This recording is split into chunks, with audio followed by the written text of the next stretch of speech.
ang hilig mong magpakagat, ha? Tapos, so nagpakagat ka, o loko, akala mo cute, akala mo, pagkakita mo, ayun, yung aso, may rabies. Napahama ka pa, B. Minsan kasi hindi lahat ng cute, masarap kumagat.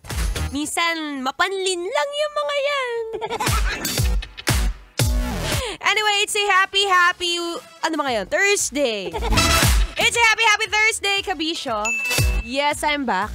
Ako pa rin to. Ang babaeng takbo ng takbo. Wow! Sa isip mo. Your daldalerang atleta, DJ Maratoni, para sa programang Love Trip. Yo! Pakinggan nyo to. Trip lang. Ayan, tingnan mo nga yung katabi mo. Dali. Tingnan mo. Ayan yung nasa side mo. Kahit ka nasa likod mo, tingnan mo, dali. Tingnan mo kung yung katabi mo ay mahilig kumagat.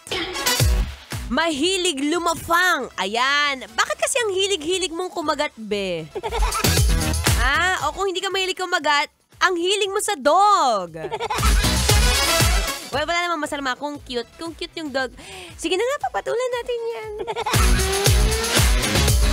Anyway, ako pong inyong makakadaldalan na magmula 3 to 6 p.m. yan. At medyo na-bother lang ako sa mga nakita ko sa social media account.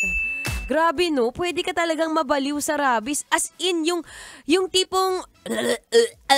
As in talagang mauulol ka. Lalo na kapag hindi mo alam, yung aso kumagat sa'yo, hindi naman vaccinated, B. Kaya tayo dyan, meron pa nga rin tinatawag. Meron kasi kami ditong talagang mahilig sa aso. Parang 21 ata ang aso niya. Meron daw pala yung 3-in-1 tsaka 5-in-1 vaccine. Ang taray daig pa yung copy ko 3-in-1. Diba? Alam mo kaya ikaw, dapat ingat ka ha. Kapag ka may nakikita kang aso, hindi porket cute, yan, hahawak. Ay, ang cute! Ang cute! Yan, nakagat ka.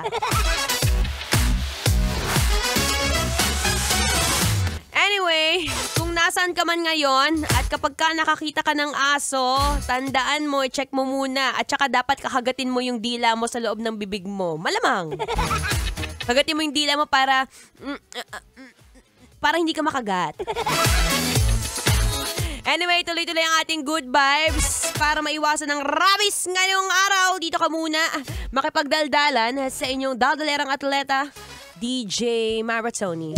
For now, makinig muna ng Feel Good Music ngayong Feel Good Thursday. Kailangan pa bang i-memorize yan? Basic.